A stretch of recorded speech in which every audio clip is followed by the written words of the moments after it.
had a sound debacle on our last pod. I think I figured it out. If not, then I really have no idea what to do.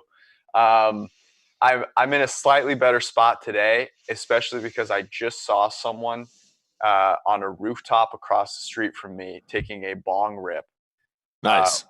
right in front of his barbecue, and it's 10:05. So I hope you can get on that level. I don't know about that. I think there's probably a little bit too much to do today. You're But telling me you man, don't have the bong ready to just hop up on the roof and get the day started off right. gotta get the day started off right, man. I mean that's just it honestly Can you it's blame this person though? I mean, we talked no. about this last night in Slack. Like our generation, I know like the fuddies all want to say that we're soft and stuff, but we've been through 9/11, right? Right when we Yep. graduated from college, we went through the Great Recession, and now we're dealing with a pandemic that happens once every like 100 years. We're tough. Yeah, we also made it through Adam Levine's halftime show. We did, and Shakira too. Like, That um, that gave I, that gave us life. That's the only reason we're still making it I, through the current time. I mean, look, we, my kids will forever be scarred by the idea of Shakira fully dressed on the stage. But we made it. Your kids are scarred? I Well, I you heard all the BS. People were like, Yeah. "Oh, My I'm son, never the going to best watch the NFL again because this is the best one ridiculous." ever And was the guy who was like, my son was so disturbed by Shakira that he went to the bathroom and didn't come out for 10 minutes. yeah, he was crying in the bathroom. Listen, buddy, you might not know how this works. And they wonder how like certain kids, end up with parental issues. Okay, here's what we've got. We are going to do a couple of kind of breaking news topics. Obviously, one that I think is worth discussing because it seems polarizing is the first NFL player with coronavirus came out last night. Jake Laser broke that news. I guess people were giving him shit about it. Christian McCaffrey signs a huge contract. We'll talk about that. We're going to do a little more in-depth Tua versus Herbert debate, and this pairs really nicely with something that you have been working on, which is taking the text from scouting reports and making something with them mathematically, which is really interesting. We're going to do our best to make it as understandable as possible for both sides. So whether you understand the math behind it or not, you can kind of get a sense of what we're doing. And then we're going to close it out with a little way too early 2020 power rankings because why not? People love them. I should also say there are a couple things we need to pimp here. The mock draft simulator is in a better spot right now. It's handling more users better. So check that out. The draft guide is updated. It's awesome. It's absolutely awesome. It has team-wide pages now as well, which are really cool. Bunch of great content on the site. And we are going to have special guest Peter King on the podcast next Tuesday. So that's pretty exciting. I mean, there's not a whole lot. There's not a whole lot that gets better than the legend that is Peter King, who also went after one of our favorite COVID-19 deniers the other day, which was, which is quite good. Let me tell you something funny about that. So we talked to Peter a decent amount because he has random questions and he'll go to one of the two of us. And I had thought, he's been writing some really good stuff on the draft. He talks to everybody. Let's get him on the podcast. And as I do with most things that I want to get done, I don't get them done right away. It's like on my to-do list and just never gets done. And then I see the Clay Travis thing and I go, oh, shit, he's going to think I want him to come on the podcast because of this Clay Travis story. I'm pissed because I think he might not have the time now. He might not want to because of it. Yeah. But luckily he didn't care. But he's gracious. Another thing we also have going up on the site, which I sort of have to contribute to here, we are doing a 3-round analyst mock. Are you up? And I'm up. I actually have 2 consecutive picks. I'm at pick 80 and pick 81 for the Las Vegas Raiders, whose fans thought that I was a hater because I liked their under 7.5 wins. You are. Should we? I am a hater. Make these live. Should we make these live? So yeah. I picked for the Raiders. So spoiler alert, I took 2 defensive backs for the Raiders in the first round. Who'd you go with? Christian Fulton and Grant Delpit. I think I've only picked defensive, except for the one time I picked for you and I took Derek Brown. Yes, 13. You've done that 3 times already. Yeah, the Niners have drafted an interior lineman 3 times in this draft without your blessing. Yeah. So here's what I'm going to do, and I really like this player. He was in the first round of our analytics mock at 80. I'm going to put some pressure here on Colton Miller and Trent Brown. Okay. And I'm going to take Matt Peart from UConn with pick 80. I took so while you're figuring out pick 81, which is from Chicago, by the way. I've done a lot of mock drafts. Chicago already took in the first round of this draft, and the third round it was Khalil Mack. Yeah, I've done a lot of Chicago Bears mock drafts just to kind of get reps in, and they've gone very quickly, just like Mitch Trubisky's career. For Cincinnati in round 3, I took Jack Driscoll, who I was pretty excited about. Mm-hmm. I have the Cincinnati picks, and I have crushed the Cincinnati Bengals draft. My Niners got kind of screwed over, so I don't know how I feel about that one. Do you know who I think I'm going to pick at 81? I'm looking at the running back list here. I actually see a guy that I really want as a running back, but I don't think you're going to take him. No. I think we're on the same wavelength here. I'm deciding between 2 players right now. Okay. Let me help you. Antonio Gibson. Fuck you. Of Memphis. But I think that they could really use a player like him. I don't count him as a running back, by the way. I count him as a wide receiver. So my worldview, I'm still like a running back virgin here. But another player who I'm thinking of taking. I know who it is. Anthony Gordon of Washington State. You're not thinking of Kenny Robinson. I guess you've already taken. I've already taken Grant Delpit. They just signed Demarius Randall, and they already have Jonathan Abrams was a first-round pick last year. So, Delpit's a little aggressive, because now you're saying, those 2 guys are on the lookout. So taking another safety is probably redundant. But Anthony Gordon. I do like it. So what should I do, fans? We could look at the YouTube comments here. Who should I take? Let's get 7 people to vote on this. 85 people are watching currently. All right. That's not bad.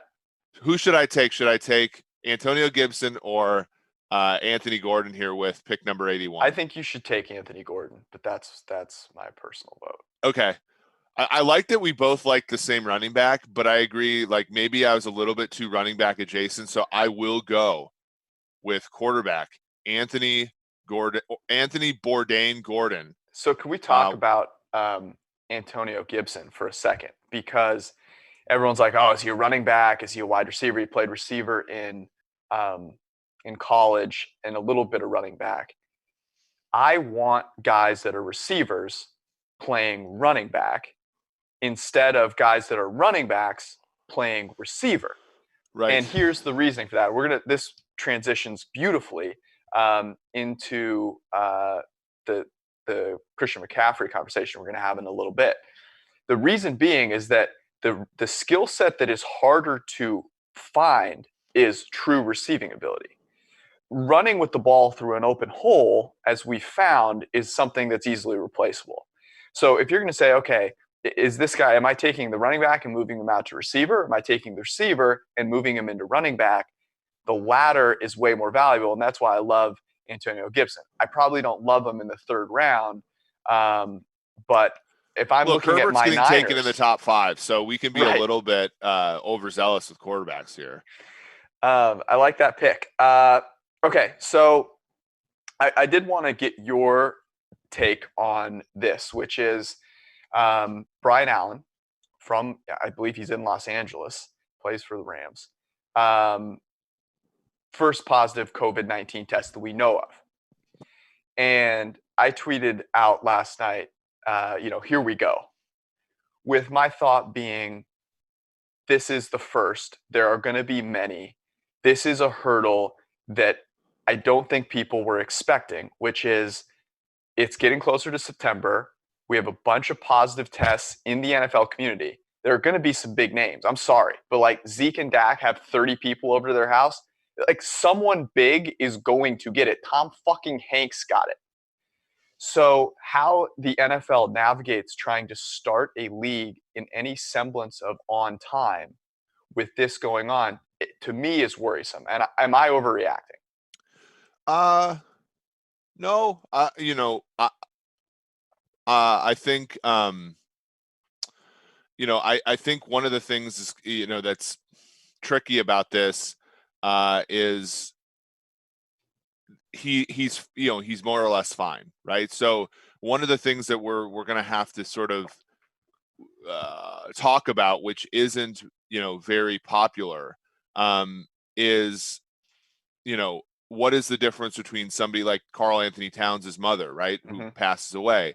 What's the difference between that, and a person in the NFL getting it and recovering relatively quickly, and that's really, to me, the hurdle is going to be to have to sort of normalize getting it, right?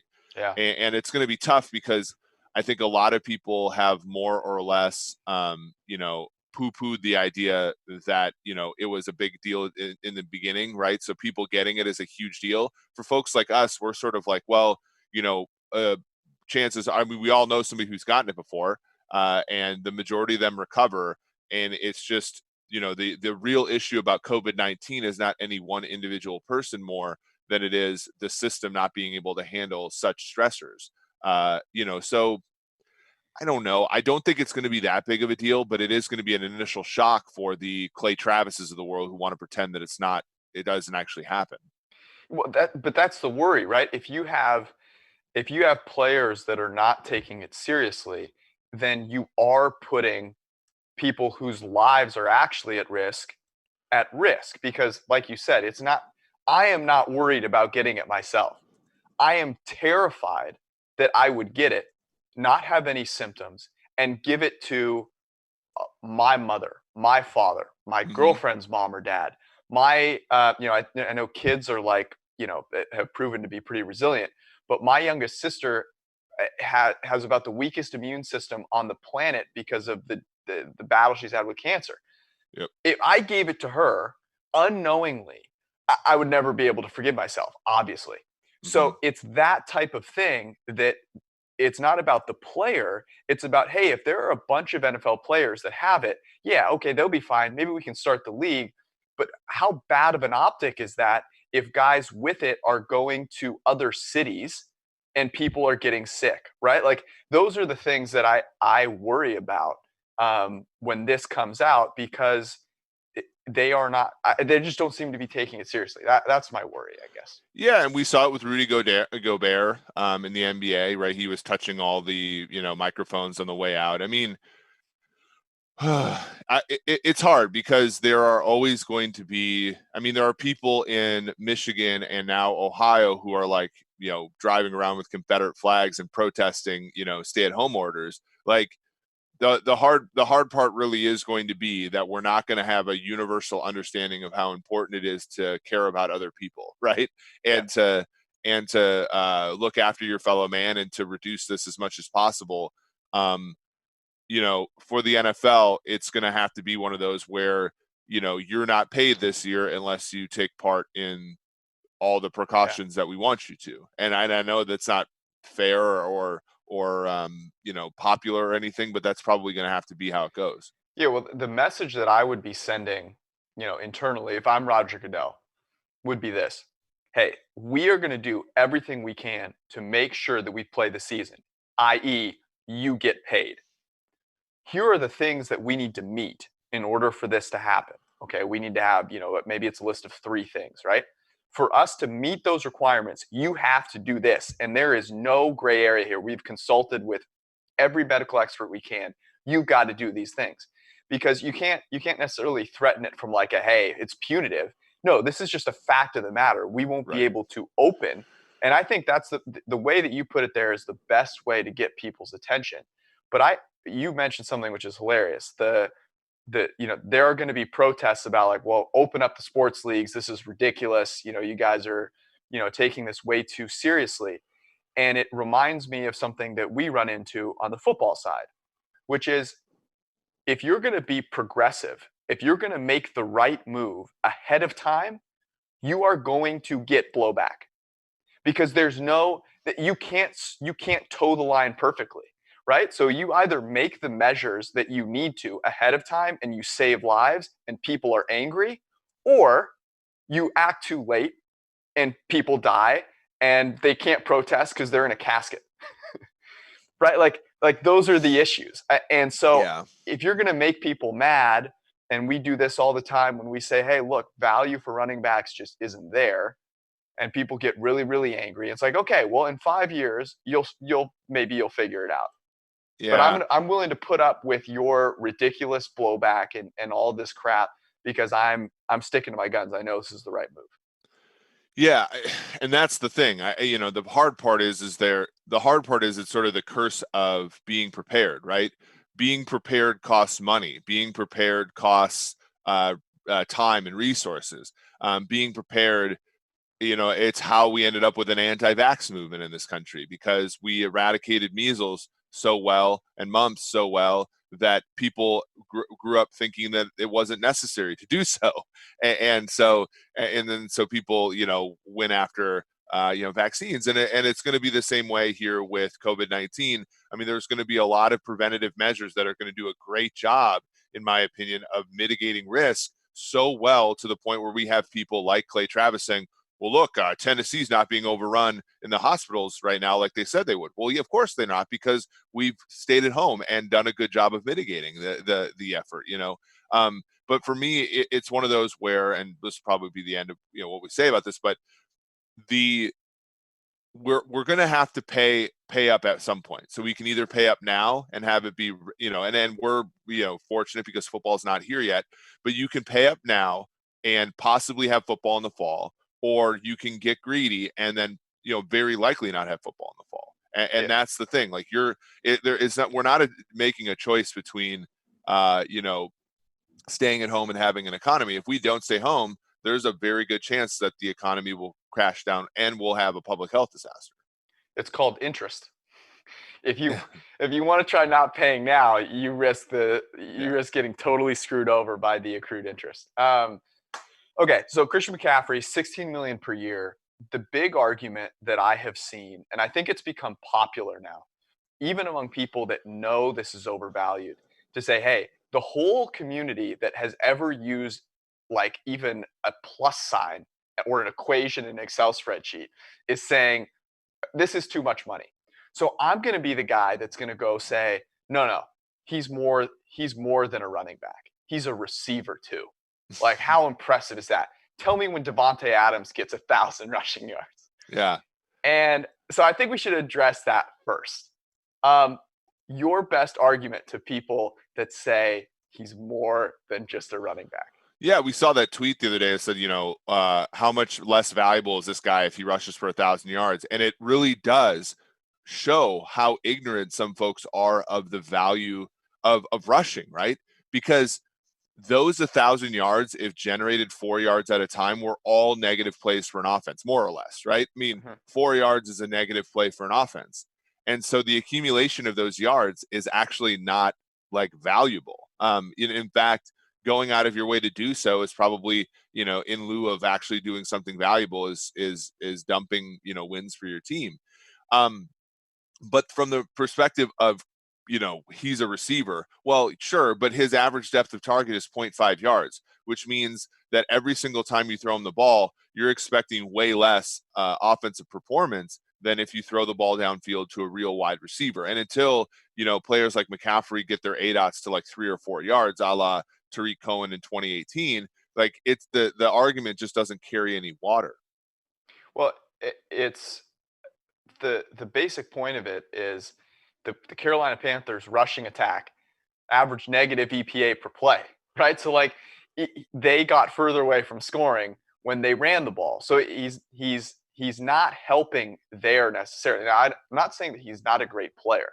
I think Christian McCaffrey is a great player.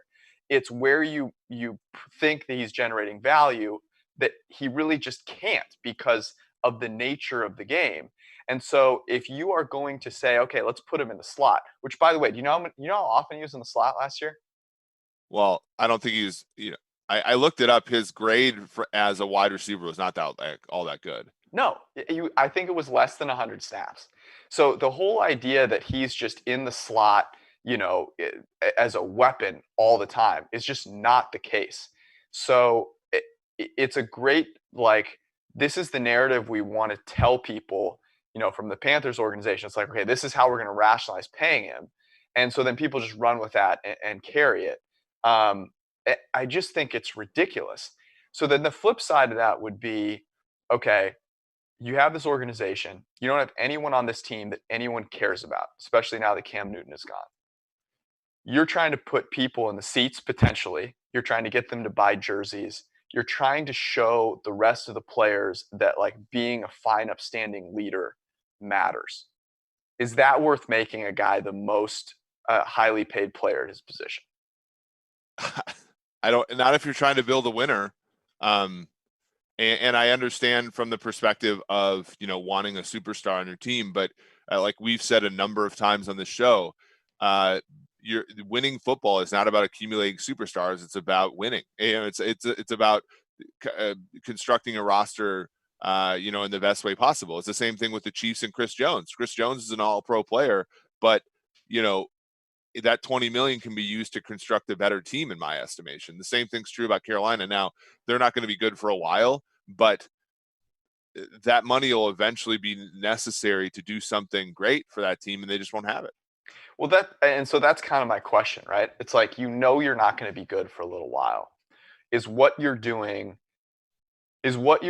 saying we care about the fans? And maybe at a time like this, we're overly sentimental, and so I'm putting too much value into that. But I think there's a part of it which is, okay, if we know we're not going to be competitive for 3 to 4 years, then let's pay a guy who at the very least will keep fans interested until we can be competitive. And then when we can be, this contract will be more or less over. We can, probably get out at some point for, a little bit cheaper. Does that make sense at all? Like, I think there's a little bit of rationality there, because they've clearly, like Teddy Bridgewater, they're not paying him a lot of money, but they're going to play him. They're probably going to play him for a couple of years unless they get, pick 1 or 2 next year. Honestly, I think I think it's overblown, right? I mean, the fact is the majority of NFL stadiums are full every single Sunday, right? And this isn't baseball where, the stadiums are half full for teams like the Reds in the middle of, the dog days of summer. Like football, the TV deals are enormous. Ticket sales are pretty, the people have to buy ticket, seat licenses just to have, access to tickets, right? I mean, like most of those are already down payments. Like I don't buy we need a superstar to keep people interested in the team all that much. Yeah. And I think you're right. I think it's hard from an ownership perspective and a GM perspective to see that, though, because I think it honestly helps you sleep at night. I really do. Like, knowing that you've got, hey, no matter how bad it gets, people love Christian McCaffrey. And Right. I've made an investment in a person that I respect. I think that matters. I looked it up: 66 snaps in the slot, 47 out wide last year, 924 in the backfield. And I think that's the bigger point, which gets lost, is you can find guys. We just talked about one in, like, potentially the 3rd round. You pay them nothing and you get them on their rookie contract, where you're not paying Christian McCaffrey after he's had to run the ball and get hit, like, almost 1,000 times. Mm-hmm. Like, you're paying this guy after he's taken this beating. And I know you want to say, okay, well, we want to reward him for this. Maybe we just need a better reward structure. Maybe we need a way that's like, hey, you're going to get a pension based on the number of hits you take, so that we're not paying people for past performance. Because honestly, it makes the league worse. If you take kind of the Belichickian way, which is, we're going to pay for what we project this guy to do in the future and not what he's done in the past, you could get away from it. I just think it's tough. We're in a tough spot because we often get told, hey, you hate this player, I'm not sure there are many guys in the league that are as as great of a person as Christian McCaffrey. Like the dude, has gone all out in terms of what he does in the community. He's a well-spoken, like kind person. Um, so it's great to see a guy like this get rewarded. It just sucks from we want a competitive league standpoint. Yeah, I think so. But, ultimately that's the thing. If you, and I've had this discussion a number of times, but the fact of the matter is, if you're running a football team and you're trying to win, the appeals to people's sensibilities about what football really is irrelevant. I'm with you. Do you think Dalvin Cook eclipses this number? I mean, I don't think if you're Dalvin Cook's agent, you can ask for it, right? Because Cook has had one good season. Joe Mixon's holding out, so yeah, right. Yeah, exactly. Joe Mixon was terrific. Yeah, has been terrific as a Bengal, and they've been terrible the entire time. That really shows you how sort of immensely valuable he's been. I mean, he can hold out. The Bengals. I mean, how much worse are they if Giovanni Bernard carries the ball every down? Yeah, not. And I think the same thing. I mean, Vikings fans are going to get upset about this, but Alexander Mattison is 95% of what Dalvin Cook is. They will get mad about that. You ready for a little Tua versus Herbert? Yeah. All right. By the way, if you want to read more about these guys, you want the draft guide, you can see all of the different PFF data points. You can read kind of Mike's scouting report and see his player comps. They're really interesting. So go check that out. And it's only it's basically free. You just need an Edge subscription for it. So the rumors have it that, and a lot of people believe that there's a really good chance that Justin Herbert goes ahead of Tua. And so it becomes kind of a Herbert versus Tua question. Let's take the injury side of it out for just a second. This is ridiculous. This is absolutely absurd. Justin Herbert's PFF grade 2018 was 52nd amongst quarterbacks.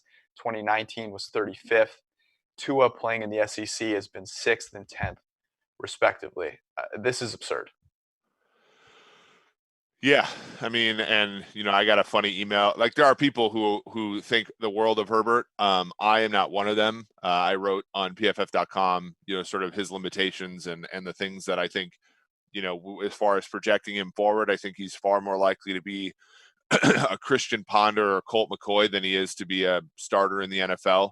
And I don't think the same thing about Tua. I think Tua has, he has his flaws, but he certainly is a first-round caliber quarterback.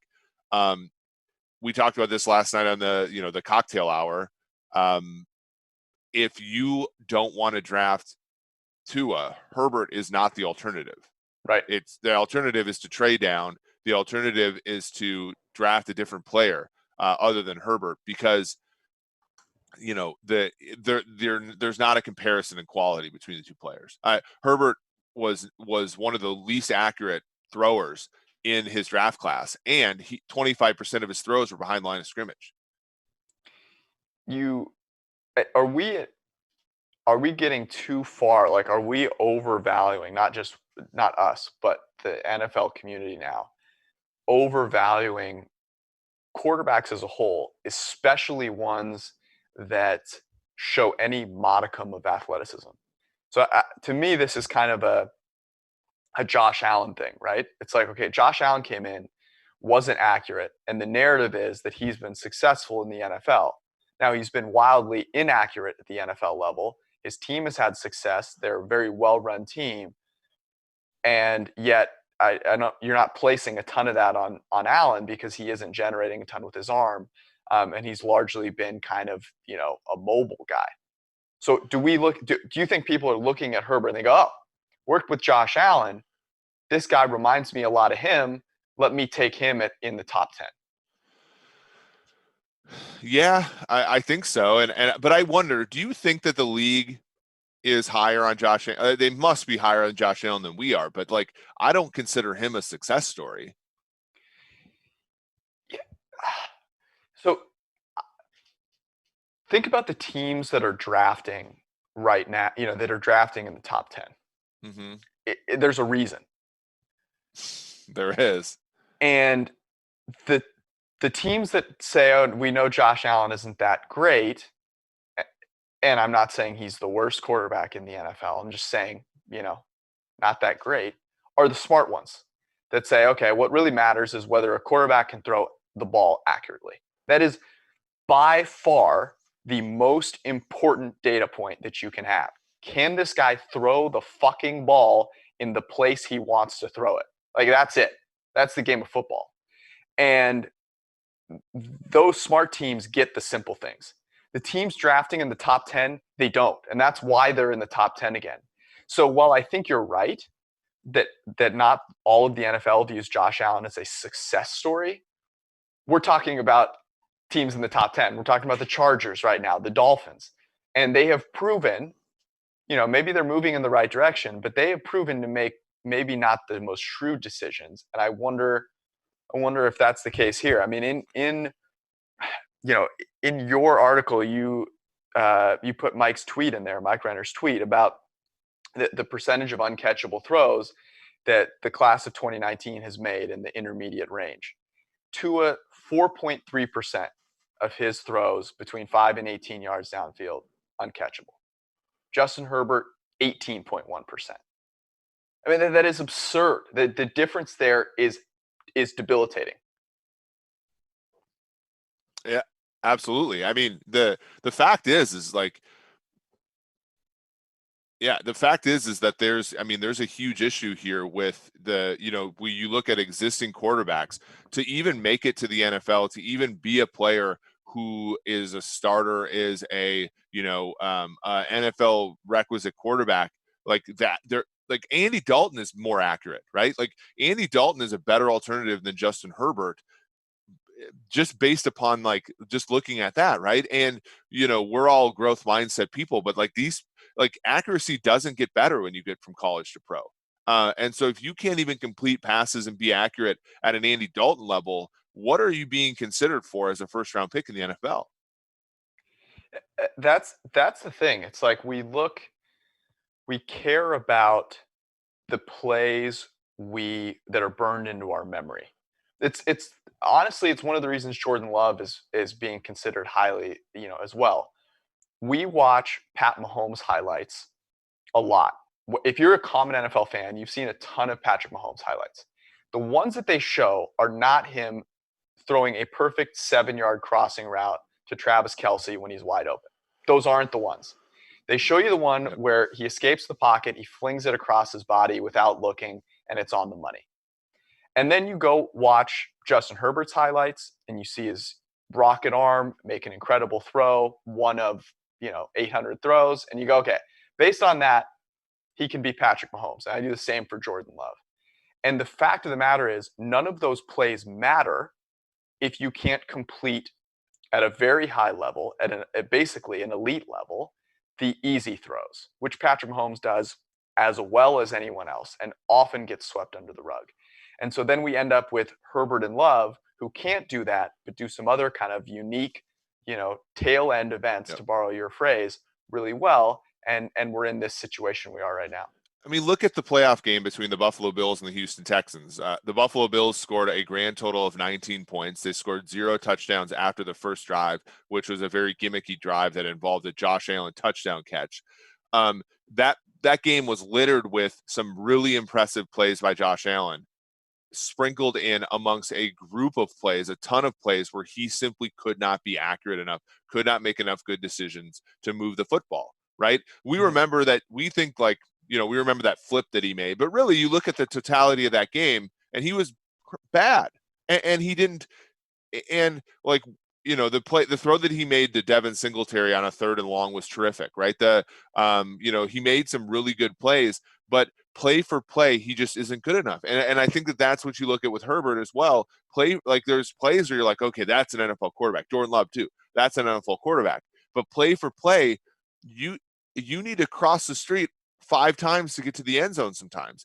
And all of these dudes get hit by a car before they can cross the street 5 times. And that's the issue. Whereas Mahomes, Mahomes can jump across the street in one bound, but he also completes enough passes where, like, you move the sticks, right? Against Tennessee, they had a 4th down, and he had to make a pinpoint throw on 4th and 2 to Travis Kelce. In the Super Bowl, same thing. Like, the good quarterbacks can make all the good throws and then the tail events, and we chase the tail events when in reality, like, a guy like Tua makes all the throws, and he is accurate. He's going to, get you to the end zone a lot more than somebody who can wow you with one really brilliant pass.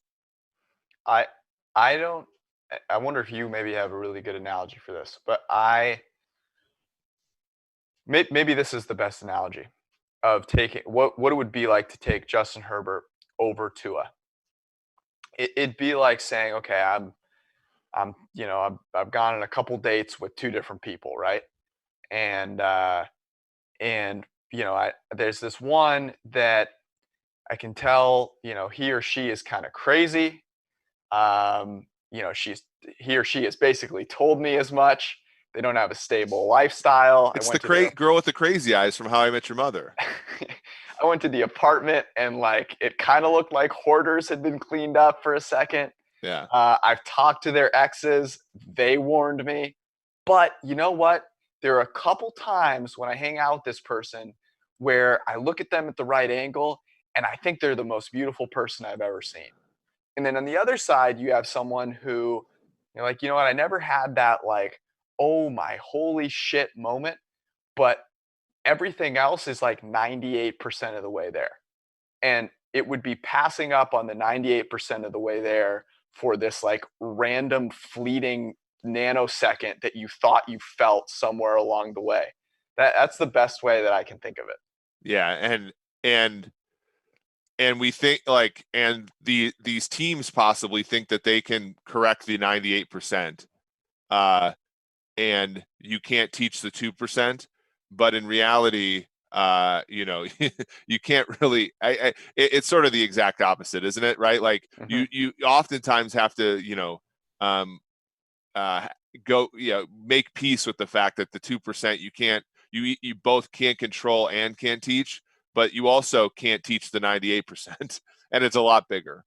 That's the thing, right? If you go, hey, I need to fix a couple of things, but of those 2 things are the 2 most important or the most important thing, then you're totally fucked, right? And that's why we talk about accuracy, because that is the most important thing. And if you can't fix that, it doesn't matter. Like, great, you're super gritty and you work hard, but you can't hit the broadside of a barn. Well, there are plenty of people that are gritty and work hard that are working at grocery stores right now, right?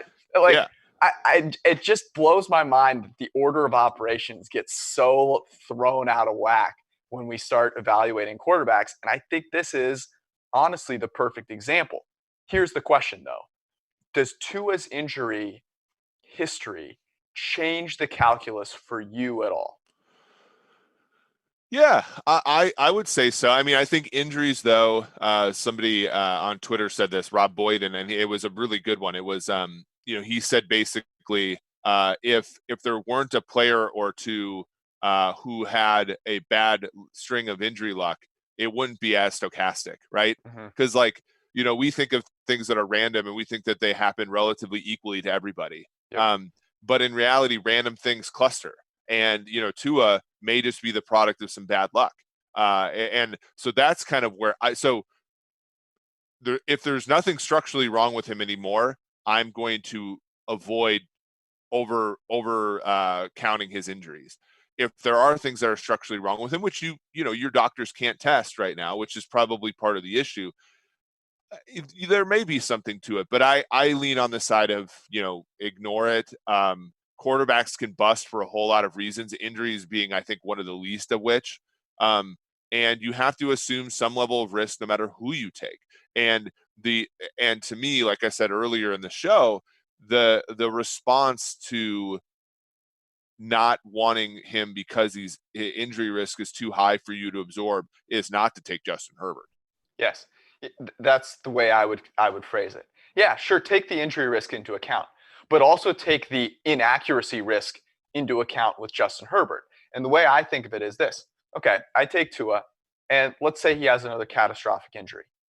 Okay, at least I know, right? At least then I'm going, okay, I'm back in this. But I've given myself a shot to have a top 10 quarterback. I take Justin Herbert. Let's say that I end up in this weird situation where the team is successful, he's pretty below average, and now I'm in this weird cycle where I'm trying to convince my owner to move on from him. There's a certain section of the fan base that likes him. Like, we're in that when Vince Vaughn is talking about going on a date in wedding crashes. Like, I don't know. Oh, am I supposed to give the ass out hug? Am I supposed to go in for the kiss? Or you like, Yeah. I'm ass out on Herbert though. Yeah, bro, but like the risks there, just because one is an injury risk and we view that as being like fundamental, whereas accuracy, we view that risk as being like totally changeable, is hilarious to me because I think it's the reverse. Yeah. The injuries are the one that is totally random and you can't control. The accuracy issue is the one that is you're stuck with, like that you really have to deal with. But that's the fundamental flaw in all of these things, right? The folks think that they can the uncontrollable nature of the injury is what they're worried about. They think that they can make a player more accurate. They're wrong, but they think they can make a player more accurate. That's like the whole, like the rub on this whole thing. Well, isn't the thought that, and we can move on after this to like who we actually think will go first, but isn't the problem that we say, okay, grit and work ethic, if we measure those highly, we view that as an opportunity to grow and improve. But really what we should be saying is if they truly had grit and work ethic, by this point, that would have manifested itself in better play on the field, right? Like the idea that those are separated from the results on the field is fucking hilarious because like we've all been in this situation, whether it's in your normal day job or on the athletic field. Like if you work hard and get better, it shows up on the field. And if not, then it won't. And even if you can have hard work and work ethic and it still not show up on the field, that ultimately means it's not as valuable. Well, and that's where people get themselves in trouble talking about traits, for example. And it's like, well, why haven't, because production is just an application of traits. If you can't, like, if you have traits and it hasn't applied to production, then there's some missing link. And that could be, things that we can't met. Coaching, but again, like I think a lot of that is silly too. Like coaching, right. That's coaching the point, is like a third order variable, is it not? The coaches see that and go, the missing link is me. Exactly. But and that's again, we'll probably, it'll be a decade before we get over this, at the NFL level in a large scale way. But it's important to sort of lay out, I think, why some of these things are being said currently in the current NFL draft market. Okay, so we would obviously very clearly take Tua at 2.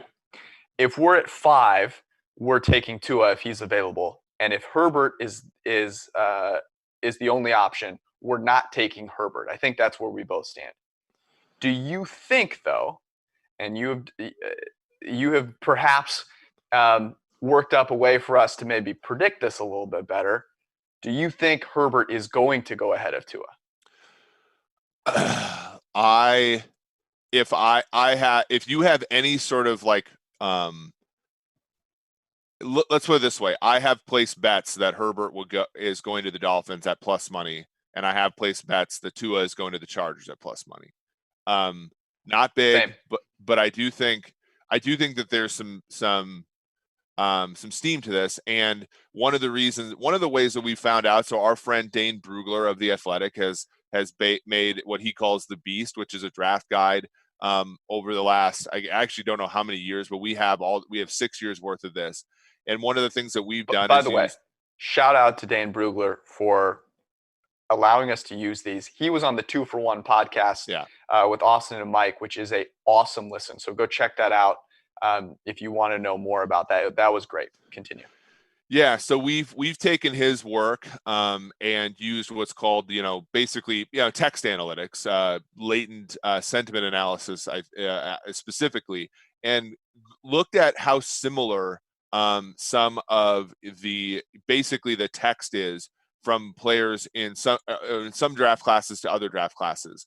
And it's been really enlightening because you see some players who are, I think, overvalued by us. Mm-hmm. You see players who are overvalued by traditional scouting, and you start to see groups of players, maybe I think a little bit too, I don't know, like it's interesting.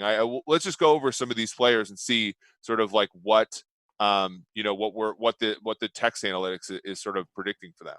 Let's what's really cool about this, and I think we should start honestly with Herbert. What's really cool about this is it's the way that any human mind would basically work. It's to say, okay, let me read 2 scouting reports and say how similar they are. What are you going to look at? Are you going to look at common phrases? You're going to try and pick out pieces of the text that are similar to one another. And you can do that mathematically. And I think it's something that at first is unintuitive to people. Like, how could you compare writing samples with a computer that can't read like I can? It can't understand the themes and all of this stuff. And it's like, no, the way that you pick apart theme and all of these things, we can represent mathematically, and then we can actually come up with a score as opposed to using our own mind, which often leaves out a ton of evidence, how similar these things are. So even if you don't understand the mathematical underpinnings of it, you can think of it working in the same way that you and your human mind would compare, looking at 2 different pieces of text and saying how similar they are.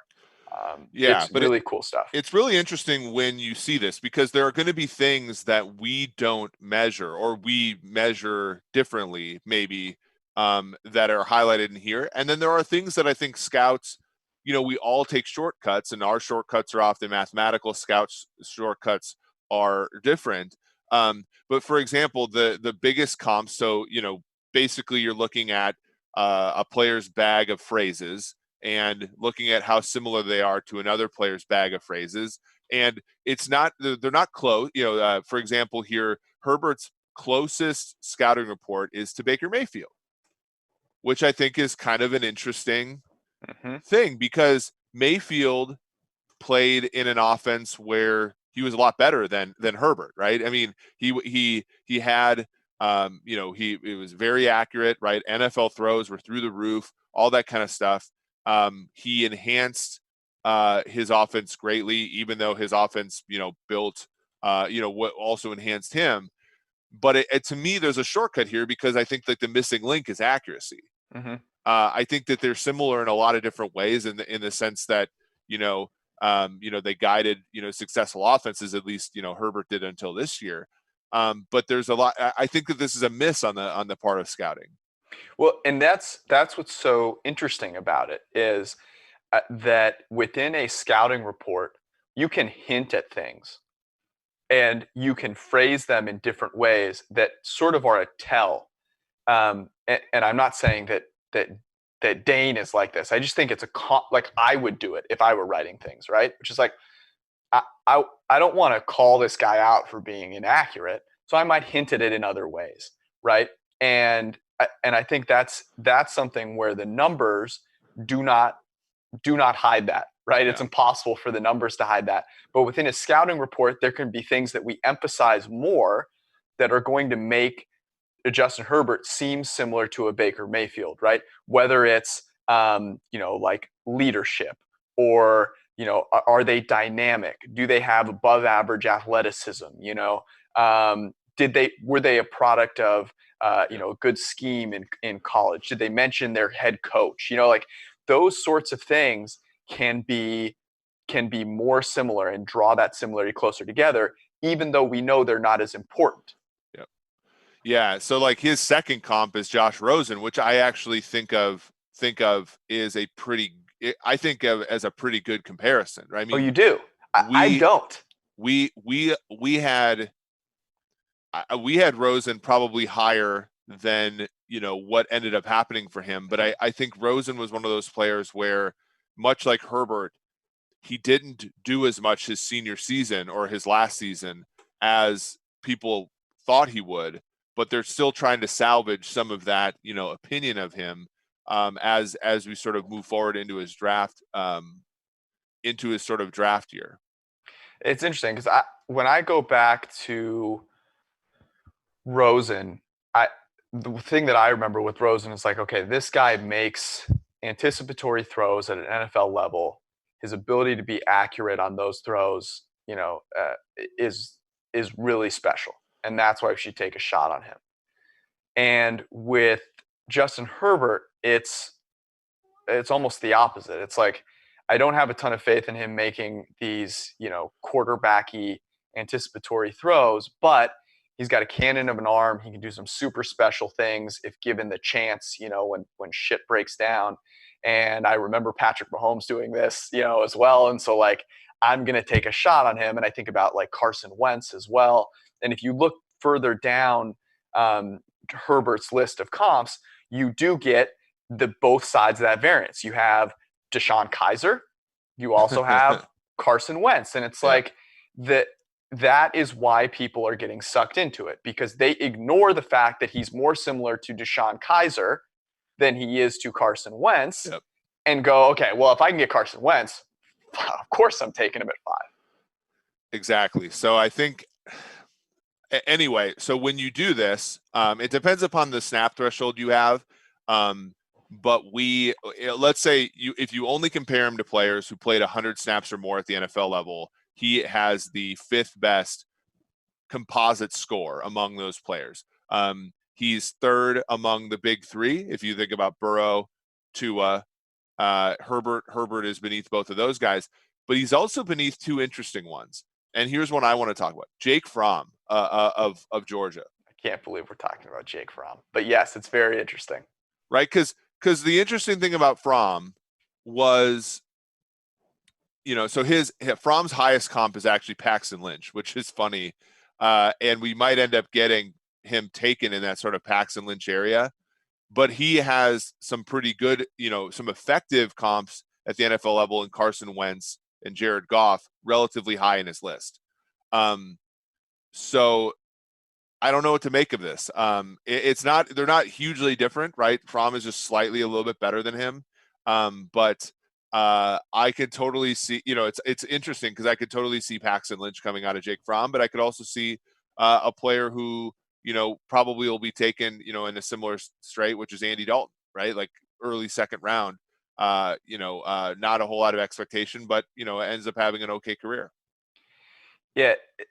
I mean, he's the Georgia. So I think about this a little bit. So let's say Jake Fromm played for LSU this year. How good would he have been? If he played for LSU, I mean, that's the unknown. I would say he'd be 75% of what Burrow was. Yeah, I think that's fair. And the reason he'd be that is because he's accurate. He can diagnose the open read and make a accurate throw at a little bit above average rate. But you just don't know. Like you think he'd be 75%, you just don't know. Yeah. But when you project that forward and you try and write about it, you go, okay, well, he does have these traits that are important. And like accuracy, as we just talked about, is something that is super important. Mm-hmm. I think that's how you end up with this situation. But we also have guys on this list like, Bryce Petty, Deshaun Kaiser shows up again, Connor Cook, and yep. So Marcus that would Mariota. scare me I off. mean, Mariota didn't end up being anything at the NFL level, weirdly, yet, at least. So it's interesting, but it's funny to say, and a lot of this, obviously when we talk about projecting things, all of these, NFL, the college to NFL is all noisy, but it is interesting to say, Jake Fromm is in this group, whereas, and Ben Brown and I wrote about this, will be on the site tomorrow. Some of the other players that are not highly regarded, like Anthony Gordon, and the like, are far lower here. Jordan Love is lower. Jordan Love is the 4th out of the 4 quarterbacks. Jacob Eason, Tyler Huntley are both lower, far lower here in this metric. But it's interesting that Fromm's in that higher group. The player that has highest. Hold on. I just want to say one, because I want to move on to this guy, but I want to say one more thing about Fromm, and I want to get your take on this. I hear the term pro-style offense thrown out around a lot, and I read a couple of things about from before this. Just wanted to see what random writers would write about him, and that phrase came up. The successful NFL offenses are the ones that diverge from tradition. They're not pro-style offenses anymore. Why are we worrying about the offense that this guy played in being similar to the NFL average when good offenses are the ones that take advantage of players' skills and then therefore become not like the norm? Yeah, I mean, I think the hard part is they don't really understand that you can choose to have a coordinator that doesn't run a pro-style offense if you are the GM. Yeah. But so the player, interestingly, that has the best composite score is somebody who led the most efficient offense in college football a season ago, and that's Jalen Hurts of Oklahoma. I was shocked by this. I was shocked by this because, to me, the player where the numbers would overrate him. And I'm not talking about PFF grading, because PFF grading does a very nice job of teasing out the different, what the quarterback actually does. But just looking at how accurate was he, not taking into context grading, how efficient was his offense. Those things belie what everyone is worried about, which is that he doesn't process quickly enough. He doesn't make throws that you say, okay, this is actually something that in the NFL you can get away with. And I thought that would show up really well in the scouting report. And then I didn't think about who else that might have been written about. And that's what's so fascinating about this. So I'll let you kind of go through this list. That's the part that I got like 75% of the way there, and I didn't think about that last step, which is like, who else have people written the same thing about? Jared Goff, Jameis Winston, right? Who we look at those two players negatively, right? But Jameis generated 8.5 WAR during his career so far. I mean, he's not a starter anymore, but he was valuable to the Tampa Bay Buccaneers.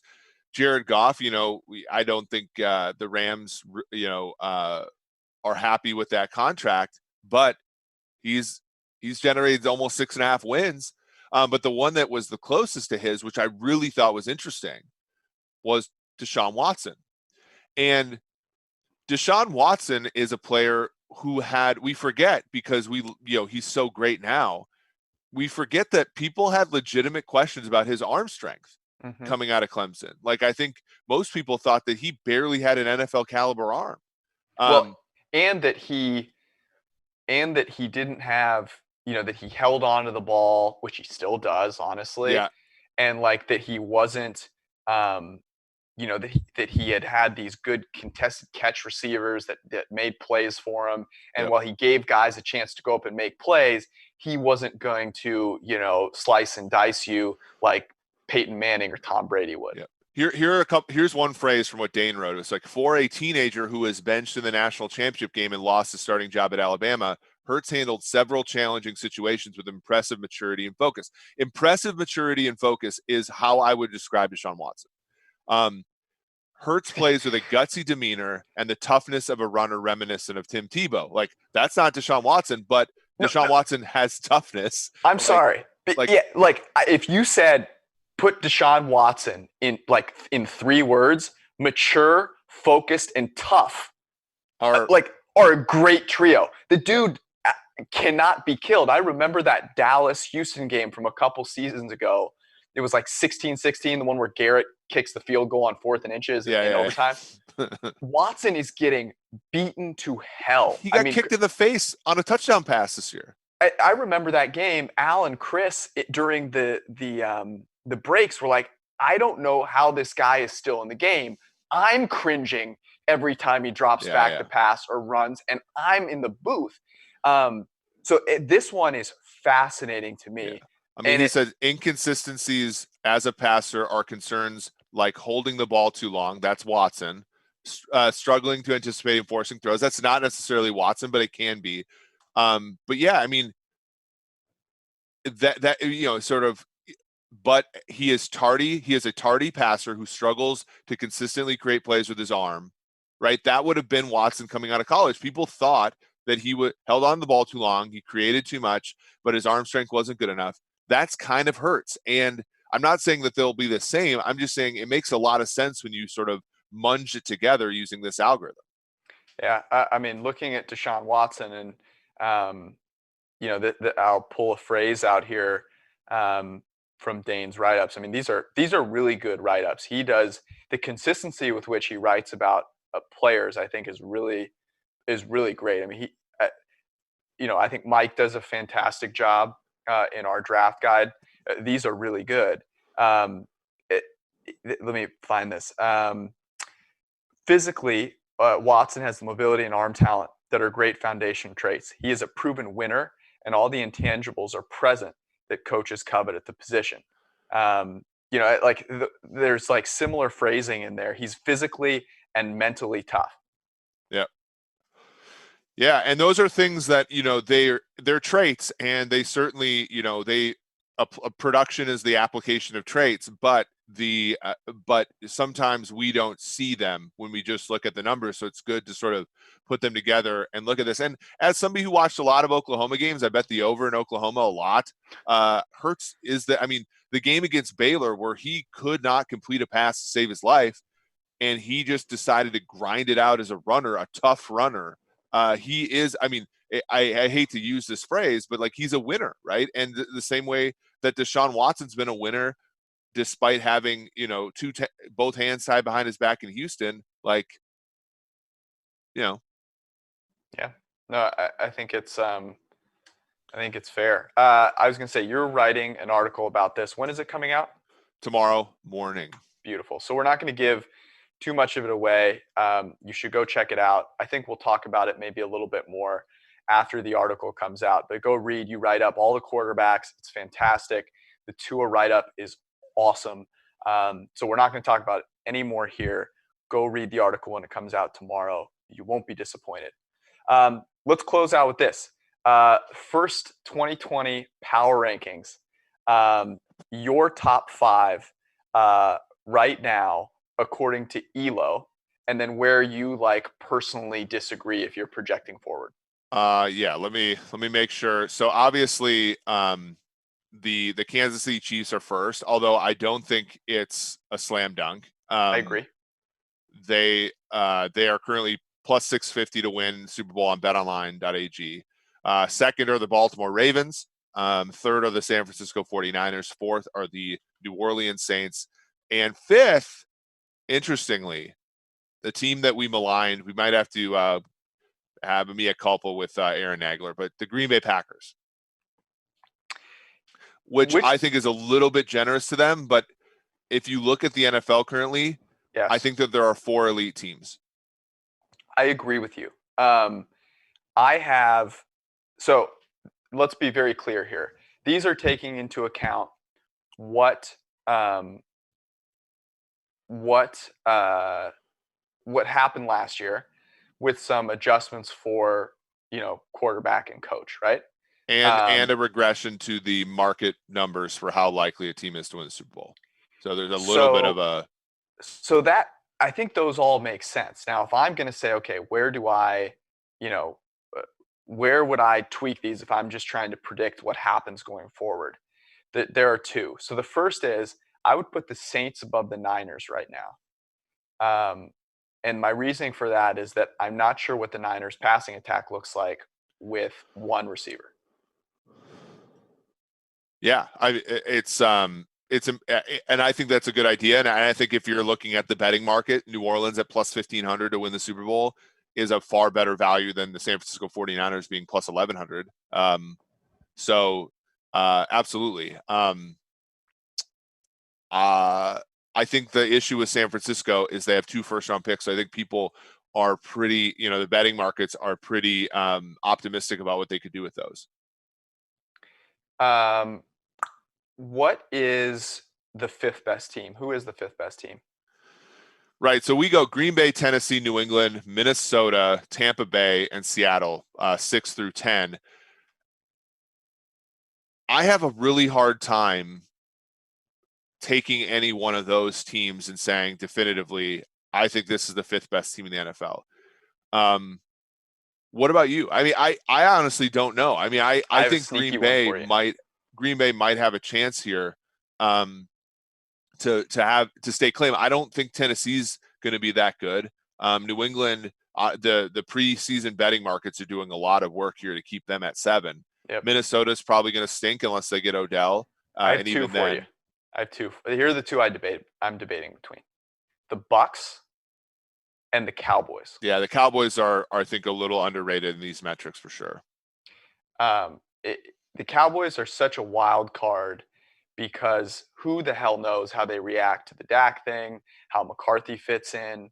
But at 5, I think right now you're looking more at like, okay, if all things go right for this team, which one cracks the top 5? And to me, it's the Bucks and the Cowboys. Yeah, Tampa Bay. We talked about this a number of times, but they have a top 10 defense last year, under the radar. They have good draft capital this year. The only hurdle is New Orleans, right? And the fact that they might not be able to overcome them to win the division. Dallas is a great one. Here's my only comeback to Dallas, and what I'll say. Dak had a really good season a year ago, probably better than we could have ever expected him to. The Dallas Cowboys had a pretty easy schedule. They had a lot of bad luck. So if luck regresses to the mean, but Dak regresses more, could they still be in that sort of 8-8 range? I think that as much as I like them this year, I think that there's a little bit of we're all going to like gravitate towards them having better luck than we are going to gravitate towards Dak possibly regressing to the mean. Yeah, that's a good point. That'll be interesting. All right, you can go check that article out on PFF.com. We will be back with you on Tuesday, not Monday, because we've got Peter King coming. I believe we should be going live around 9. So you'll want to check that out. We'll let you guys know when we get that confirmed. Try not to take too many bong rips this morning. I'll try. For sure. I mean, in preparation for the rest of your day. There's a long rest of the day though, so we have to film this ad with my kids helping Chris draft. So, hey, we got to cut that part now. All right, we'll see you guys. Thanks for tuning in. Peace out.